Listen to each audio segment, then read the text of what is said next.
Good morning, everyone. Here we are on day 4 of the chapter readings from Gwyneth Ever After. I hope you're all well.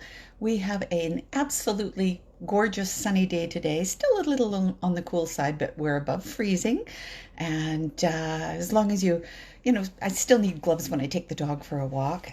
We're practicing extreme social distancing when we walk, no interaction with other dogs, no stopping to chat with people, cross the street when you meet someone. It's all kinds of fun, but needs be. So there's no giant dog to say good morning to you this morning. I sat down at my desk a few minutes early. He came to visit and got his treat because he wouldn't leave me alone, and he has since disappeared back to his kennel. So I'm sorry about that on his behalf. Good morning to you from him too. So we're going to dive right in. Chapter 4 of Gwyneth Ever After. In case you just happen to be joining us now, the other chapters 1 through 3 are already up on my Facebook page, and you can catch up at any time. So here we go. Gareth slid his belt through its final loop, buckled it, and reached for the sport coat he'd dropped on the end of his bed. His cousin appeared in the bedroom doorway, leaning against the frame. "Meeting Catherine?" Sean asked. "I thought she hadn't returned your calls yet." "She hasn't." Gareth shrugged into the sport coat. "Oh?" "I have a date." "Ah. What happened to keeping a low profile while you're in town?" "I can't stay cooped up in your apartment the whole time I'm here," Gareth pointed out. Just as an aside, obviously there was no pandemic when this was written. "I've already been seen at the airport anyway, and at lunch with you today." "True, but there's a difference between being seen in town and flaunting some new acquisition on your arm. Not to mention the risk she'll talk to the press. They always do." "Gwyn isn't a new acquisition, and she's not the kind to talk to the press." "And you know this for a fact, do you? After knowing her for how long exactly?" Gareth turned to face the uniformed man in the doorway, eyeing him with exasperation. "Don't you have someone to arrest or something?" "I'm not on duty yet, and you're changing the subject." "Very observant. Did they teach you that in detective school?" Sean ignored the jibe. "How long have you known her?" "None of your business." "Did you meet her on the plane?" Gareth glowered at Sean. Then he shook his head. He'd practically grown up with his cousin, and he knew that look, the one that said Sean wasn't about to let the matter drop. "If you must know, I met her at a play." "She's an actress?" Sean rolled his eyes. "Oh, that's even better, because it's not like she won't take the first opportunity she can to put herself into the spotlight with you." "She's not an actress. She's an architect." "A what?" "An architect. We shared a box at the play on Sunday and had a coffee afterward. She's a very nice woman, and she's not looking for any spotlights. Satisfied?" Sean's gaze narrowed further. "A very nice woman?" he echoed. "I don't think I've ever heard you describe any female that way." "Sean," Gareth grated, beginning to lose patience. "Nice," Sean repeated, as if tasting the word. "Nice? Would you get lost, please? What exactly is nice, anyway?" Now his cousin's eyes danced with undisguised amusement. "Define it for me." "Kiss off," Gareth retorted. He picked up his wallet from the bureau and slid it into his pocket, then retrieved his keys from the nightstand. Sean's gaze turned serious. "Just remember what's at stake here, cuz. The way you told it, Catherine was pretty clear on the publicity issue." "I know what's at stake, and this is a dinner date, nothing more. Now get off my case and tell me where I can take Gwyn that's reasonably quiet."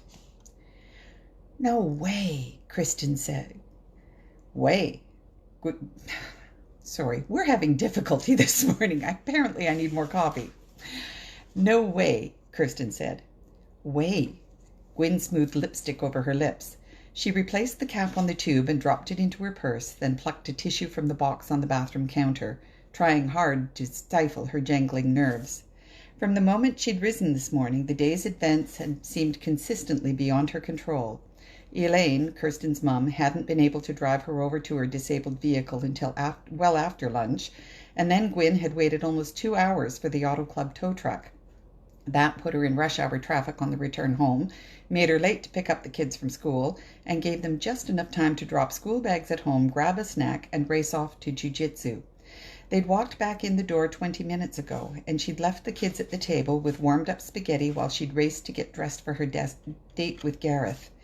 All in all, she'd had none of the time needed to prepare, either physically or mentally, especially mentally. "The real thing," her babysitter said. "The actual Gareth Connor." She met Kirsten's eyes in the mirror. "In the flesh." "You're making this up." Gwyn finished blotting her lipstick and tossed the tissue into the garbage. "No, sweetie, I'm not. This is real true and completely on the level. You're going out with Gareth Connor. You, Gwyn Jacobs, from Nowhere, Canada. Just for the record, you're not helping my nerves any." "Your nerves? I'm more worried about my own," Kirsten retorted. "I think I'm going to pass out." Brush in hand, Gwyn shot her babysitter a severe look. "You most certainly will not. And no squealing or giggling either. Save it until we're gone. And remember you promised not to tell anyone." Thank God she'd had the foresight to extract that vow from Kirsten before she'd told her Gareth's name. "Not a soul," she emphasized. "Gareth doesn't want the entire world to know he's in Ottawa, and I don't want to be responsible for ruining his holiday." "Mummy!" Katie's voice called from the living room at the front of the house. "Someone's at the door!" Kirsten clutched her heart with both hands and leaned against the doorframe in a dramatic pose. "I'm definitely going to faint." "Go and open the door," Gwyn said, hoping to heaven that Kirsten didn't notice her own trembling hand. She'd never hear the end of it. "I'll be there in a minute." Hand fluttering against her breast and broad grin on her face, her babysitter departed down the stairs. Gwyn sagged against the counter and stared at her reflection. The sheer panic she saw in her own eyes reached out from the mirror and gripped her belly. What in God's name was she doing? Dinner with Gareth Connor. The Gareth Connor. He, a famous actor from Wales. She, a struggling single mother/architect in Gatineau, Quebec. Kirsten was right. They didn't even travel in the same universe, let alone the same circles. She should never have agreed to this. Nicholas let out a howl of rage in the living room below, and she winced, then smiled wryly at the mirror. Gareth wanted to get to know her better, did he? Well, this ought to do the trick. With a sigh, she switched off the light and headed down towards the dispute. By the time she arrived at the scene, however, order had been restored. Not by Kirsten, who appeared to be starstruck in the worst way, sitting pink-faced and speechless in the corner chair, but by Gareth himself, who crouched beside Nicholas and Maggie, calmly divvying up a pile of building blocks between them. He glanced up at her arrival, his eyes warming as they met hers. "I'll be with you in a minute," he said. "I have some unfinished business here." Gwyn nodded. She wouldn't have been able to speak if she'd tried. The sight of him crouched beside her two blonde offspring had knocked the wind right out of her. This wasn't just any man in her home, after all. It was Gareth Connor, Hollywood megastar and object of feminine fantasies around the world. Eye candy in the extreme. He should have looked entirely out of his element on the floor of her living room, out of place in her home. She had no idea what to make of discovering the exact opposite to be true. "There," Gareth said. "That's 23 each, with one left over." He held the remaining block up for examination, then tucked it into his coat pocket. "Now I can build one too." Maggie giggled. Nicholas roared. "Cannot," he declared. "You have to have more than one for a real castle." Gareth looked surprised. "No.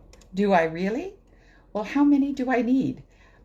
Sorry, we're being video bombed by Winston here." "Lots," Nicholas advised. 15, Maggie volunteered. "At least." "You can share with me," Nicholas offered. "Then we can build a really big castle." "I don't think your mum would like that." Pretending to frown, he glanced at Gwyn, his eyes dancing, and another shock of surprise went through her. He was enjoying himself.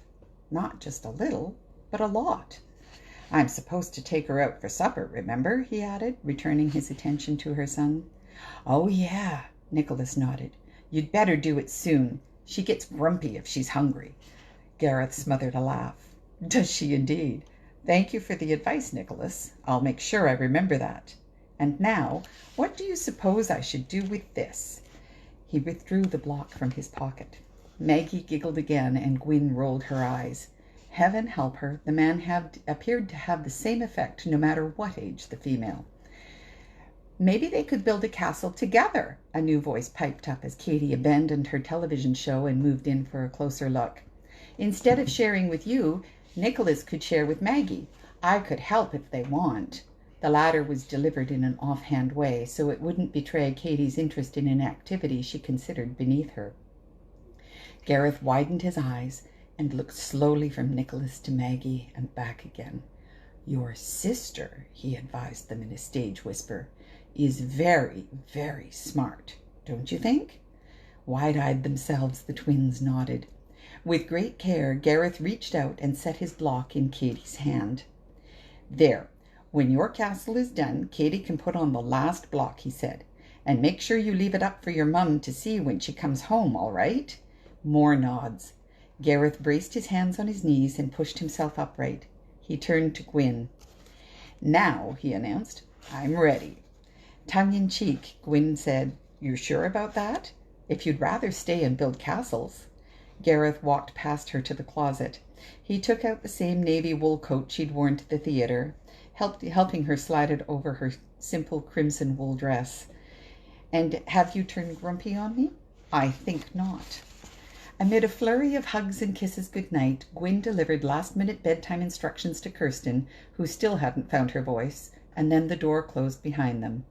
The air outside was sharp, but not unpleasantly so, and the night sky crystal clear. She paused at the edge of the porch, forgetting her nerves in a moment of spontaneous delight as she gazed up through the gigantic winter-bare maple on her front lawn at the stars suspended against black velvet. "What a gorgeous night!" she exclaimed. Then she shot an apologetic glance at Gareth. "Don't mind me. I don't get out after dark much." "It is beautiful," he agreed, tipping back his own head. "You can even see all of Orion tonight." Gwyn paused halfway down the steps. "You know the constellations?" She peered through the branches, but had no idea what to look for. "Some. I used to know more when I was a kid. I wanted to be an astronaut when I grew up." She couldn't resist. "So you became a star instead of studying them?" Lame as the pun was, he chuckled. "You could say that, I suppose. Did you find Orion?" "I think that would depend on what I'm looking for." "Look for his belt first. 3 stars in a diagonal line. Over there." Gareth came to stand behind her, his breath stirring her hair, and pointed past the maple tree toward the south. "Hold up your hand to block the glare from the street lamp. See it? Then up from there you'll see others forming an arc. That's his shield. And the really bright one at the top is the tip of his sword." "I'm not sure." "Right, like she could see anything through the haze of sudden oxygen deprivation." She shifted away a little. "Oh, wait, I found it." She smiled at her own delight, her discomfort dissipating. "Thank you." "You're welcome. Now, I don't know about you, but I'm starving. I passed that level a while back, without becoming grumpy, I might add." They continued down the walkway to Gareth's car in the driveway. He unlocked her door and held it open for her. "I asked Sean to recommend a place, and he suggested L'Oreille du Ruisseau. Sorry about the French there. Do you know it?" Gwyn stumbled. She wasn't sure she could cope with the idea of dinner with this man to begin with. But at L'Oreille du Ruisseau? That's a really hard word, I'm sorry. An image of the restaurant loomed in her mind, tucked beside a stream in the hardwood forest of Gatineau Park. She'd only been once, years before, for Sandy's 30th birthday, but she remembered the ambience all too well.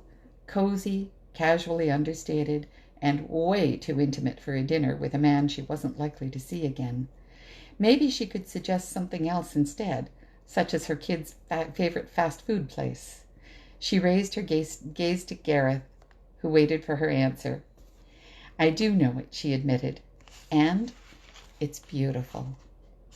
And that's the end of chapter 4. Good morning, Leslie, and happy hump day to you too. Yes, we're at Wednesday already.